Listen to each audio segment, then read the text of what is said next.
High, আমি পুচকি। প্রতিদিন নিত্য নতুন কার্টুন পেতে আমাদের চ্যানেলটাকে সাবস্ক্রাইব করুন এবং পাশে থাকা বেল আইকনটি টিপ দিয়ে রাখুন। মজার মজার কার্টুন কত প্রকার ও কি উদাহরণ সহ বোঝায় দেওয়ার জন্য আমি ফাহাদ আপনাদের সাথে আছি। চার্লি, কোত্থেকে আসলি? বাসা থেকে বের হয়েছে আঙ্কেল। হঠাৎ তুমি এখানে কোথায় যাচ্ছ? আমি যে কোথায় যাচ্ছি সেটা তো আমি নিজে জানি না, তোকে বলবো কি করে? বুঝলাম। আচ্ছা আঙ্কেল, একটা মজার ব্যাপার তুমি কি লক্ষ্য করেছো? কোনটা কোনটা? এই যে দেখো, তোমার মাথাও টাক, আমার মাথাও টাক। তোমার মাথাতে একটা চুল নাই, আমার মাথাতেও একটা চুলও নাই। কি আজব! ওরে টাপা, তুই কি বললি রে? এটা তুই এই জিনিসও লক্ষ্য করছস? হ্যাঁ, আমার মাথায় চুল নাই তোরে ক্যাঠাই কইছে?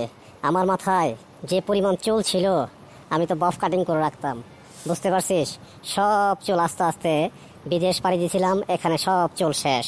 এখন আবার দেখ, চুল গজানোর জন্য মেডিসিন লাগাইতেছি। কয়দিন পরে দেখবি যে করকরা চুল হয়ে গেছে আমার, বুঝছস? উল্টা পাল্টা কথা কবি না, মেজাজ খারাপ করবি না। আমার বয়ে গেছে তোমাকে উল্টা পাল্টা কথা বলার জন্য। তোমার মাথায় চুল নাই, আমার মাথাতেও চুল নাই, এই কথাটাই তো বললাম, আর তুমি এতে মেজাজ খারাপ করে ফেললা। এটা কোনো কথা? আরে না, তোর সাথে এমনি একটু মজা করলাম, বুঝতে পারছস? হাজার হলো তুই আমার ভাগ্নার বন্ধু, বুঝতে পারছস? হ্যাঁ, তোর মাথাতেও চুল নাই, আমার মাথায় চুল নাই, ঠিক বলেছিস। আয় আমরা দুই চান্দিয়ে ঘষাঘষি করি, ঘষে একবার আগুন লাগায় দিই। হাই হাই আঙ্কেল, বলো কি চান্দিয়ে ঘষে আগুন লাগায় দিবা? তাহলে তো সবকিছু পুরো ছাই হয়ে যাবে। তোমারটা কি পাথরের মতো শক্ত চান্দি, আর আমারটা নরম। আমারটা তো একদম ডাইল হয়ে যাবে। দরকার নাই আঙ্কেল। হাসাইলি রে, হাসাইলি চার্লি। হ্যাঁ, এই আগুন সেই আগুন না রে, এটা তো ঘর্ষণে কোনো আগুন লাগবে না, এমনি এটা বললাম, বুঝতে পারছিস? তুই তো মজা বুঝোস না। ও তাই নাকি? আমি ভাবছিলাম যে সবকিছু আগুন লাগা যাবে।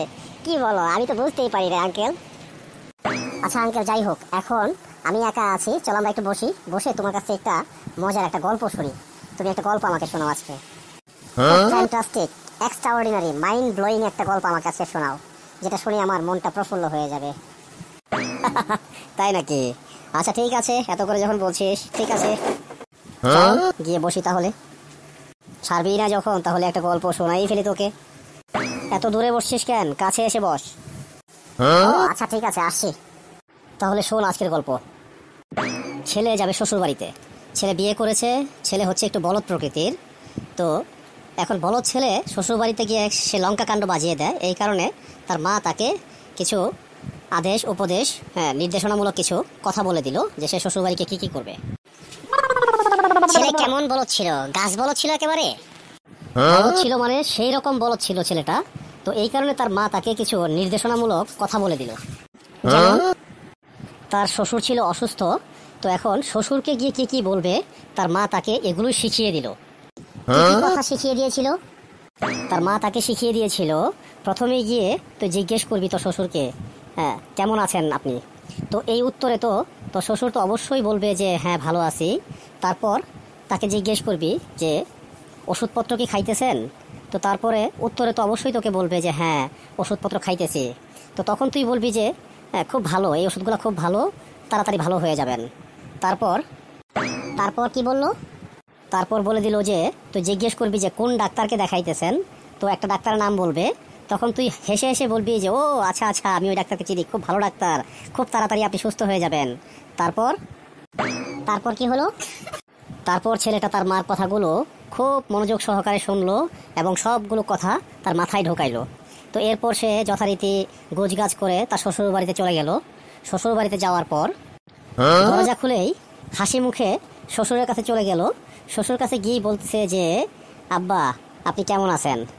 তো তার শ্বশুরে উত্তর দিল, আর ভালো, মরে গেলেই বাঁচি। শ্বশুরের কথা শুনে জামাই বলল ও আচ্ছা আচ্ছা, খুব ভালো। তারপর জিজ্ঞেস করলো যে ওষুধপত্র কোনগুলো খাইতেছেন? তারপর কি হলো? তো শ্বশুর বললো যে ওষুধপত্র খাইতেছি, এগুলো খাইতেছি। তো বললো যে ও আচ্ছা আচ্ছা, এগুলো তো খুব ভালো ওষুধ, তাড়াতাড়ি সুস্থ হয়ে যাবেন। তো কোন ডাক্তারকে আপনি দেখাইতেছেন আপনার রোগ মুক্তির জন্য? তো শ্বশুর বলল যে জমের ডাক্তারকে দেখাইতেছি। তো শ্বশুরের এই কথা শুনে জামাই বলল, হাসি মুখে বলল আচ্ছা আচ্ছা, ওই ডাক্তারকে তো আমি চিনি, ওই ডাক্তার অনেক ভালো ডাক্তার, আপনাকে এমন ভালো ট্রিটমেন্ট করবে যে আপনি খুব তাড়াতাড়ি ভালো হয়ে যাবেন। হাই, জমের ডাক্তার! তারপর কি হলো? শ্বশুর তো রেগে একদম অস্থির, পারেতে একেবারে বিছানা থেকে উঠে তাকে লাথি মারে, এরকম একটা অবস্থা, কিন্তু সে উঠতে পারতেছে না। তো এরপর জামাই তাকে জিজ্ঞেস করলো, যাক অনেক ভালো ডাক্তার, আপনি খুব দ্রুতই সুস্থ হয়ে যাবেন, জম আমার খুব পরিচিত এক ডাক্তার। এই কথা শোনার পরে শ্বশুর তো রাগে একদম চিৎকার করে বলতেছে যে তুই এখন এই মুহূর্তে ঘর থেকে বের হয়ে যা, তোর চেহারা আমি দেখতে চাই না, তুই কোত্থেকে আসছিস বলদ একটা, তুই বলদ, তুই বলদ, তুই বলদ। এই কথা বলতে বলতে তার শ্বশুর কাশতে কাশতে একদম অস্থির হয়ে গেল। তারপর তার শ্বশুর পটল তুলতে চলে গেল। বলেন কি, পটল তুলতে গেল? পটল তুলতে কার খেতে গেল? পটল কি বাজারে ছিল না? বাজার থেকেই তো কিনতে পারতো। আরে বোকা, এই পটল সেই পটল না রে। এই পটল তোলা কোনো ক্ষেতের পটল না, কোনো বাজারেরও পটল না। এই পটল তোলা মানে তার শ্বশুর টাস করে চিৎপাটাং হয়ে মরে গেল। হাই হাই, শেষ পর্যন্ত তার কথা শুনে তার শ্বশুর মরেই গেল। কি অবাক কাণ্ড রে বাবা! এরকম বলদ কি লোক হয় নাকি? এই দুনিয়াতে কি এরকম বলদ আছে? এরকম বলদ হয় রে চার্লি, এরকম বলদ হয়। এরকম বলদ আছে বলেই তো গল্পটা হয়েছে, নয়তো তো গল্প হতো না রে। আচ্ছা যাই হোক, আমার গল্প এখানেই শেষ। কেমন লাগলো গল্পটা? ফ্যান্টাস্টিক গল্পটা, mind blowing, extraordinary. Uncle, you are a great. মাঝে মধ্যেই আমাকে এরকম এরকম গল্প শোনাতে হবে, ঠিক আছে? আচ্ছা ঠিক আছে শোনাবো রে। চল এখন চলে যাই আমরা এখান থেকে, অনেক হয়েছে। হ্যাঁ, অন্য একদিন না হয় আবার তোকে নতুন করে একটা গল্প শোনাবো, খুব মজার গল্প, ঠিক আছে? ওকে, ঠিক আছে, তাহলে যাওয়া যাক। তাহলে চল। চলো। ভিডিওটি ভালো লাগলে আমাদের চ্যানেলটিকে সাবস্ক্রাইব করে পাশে থাকা বেল আইকনটি টিপ দিয়ে রাখুন। প্রতিদিন নিত্য নতুন কার্টুন আপনারা পেয়ে যাবেন। ধন্যবাদ।